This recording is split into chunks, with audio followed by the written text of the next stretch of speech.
கோவை மாவட்டம் கருமத்தம்பட்டியில் அதிமுக சார்பில் தெருமுனை பிரச்சார கூட்டம் நடைபெற்று வருகிறது. அதில் கழக தலைமை நிலைய செயலாளர் SP வேலுமணி உரையாற்றி வருகிறார். அந்த நேரலை காட்சிகளை தற்போது பார்க்கலாம். உள்ளாட்சித்துறை அமைச்சராக இருக்கும்போது புறத்துறை அம்மாவிடமும் அதே போல அண்ணன் எடப்பாடியும் கேட்டு அது குறிப்பா 2011 இங்க பை எலெக்ஷன் வந்தது. நான் 10 வருஷம் அமைச்சரானதுமே அந்த இடைத்தேர்தல முழுமையா நான் என்னோட தலைமையில பணியாற்றினோம், வெற்றி பெற வச்சோம். அதுக்கப்புறம் பாத்தீங்கன்னா அதிகமான நிதியை இந்த நகராட்சி கொடுத்தோம். 10 பேரூராட்சி நகராட்சி இருந்தது. இன்னைக்கு அதிக நிதியை கொடுத்த நகராட்சி இது. அது மட்டுமல்ல, அதிகமான திட்டங்கள். சூலூர் தொகுதியை மிகப்பெரிய வளர்ச்சி தந்திருக்கிறோம்.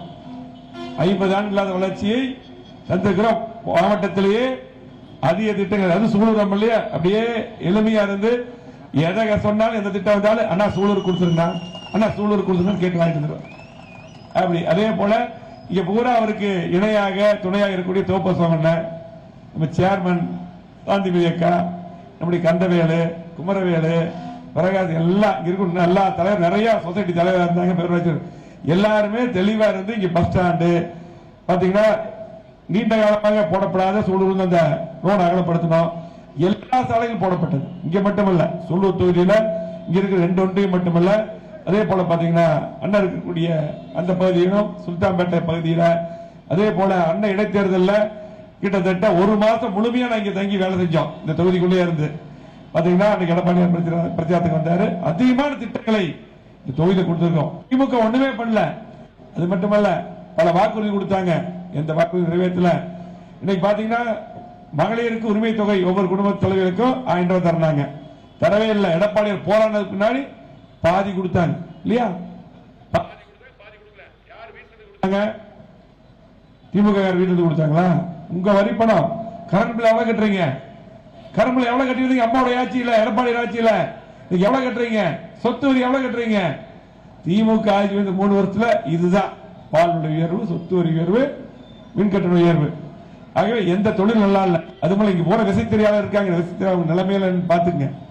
மின்கட்டணம் எவ்வளவு உயர்வு? விசைத்தறியாளர்கள் பாத்தீங்கன்னா இந்த மிஷின் எல்லாம் பாத்தீங்கன்னா ஸ்கிராப்புக்கு போட்டுருக்காங்க. ஆகவே இன்னைக்கு எப்ப தேர்தல் வந்தாலும், சட்டமன்ற தேர்தல் எப்ப வந்தாலும் எடப்பாடி முதலமைச்சர் வந்துருவாரு. ஒட்டுமொத்தமா முடிவு பண்ணிட்டாங்க.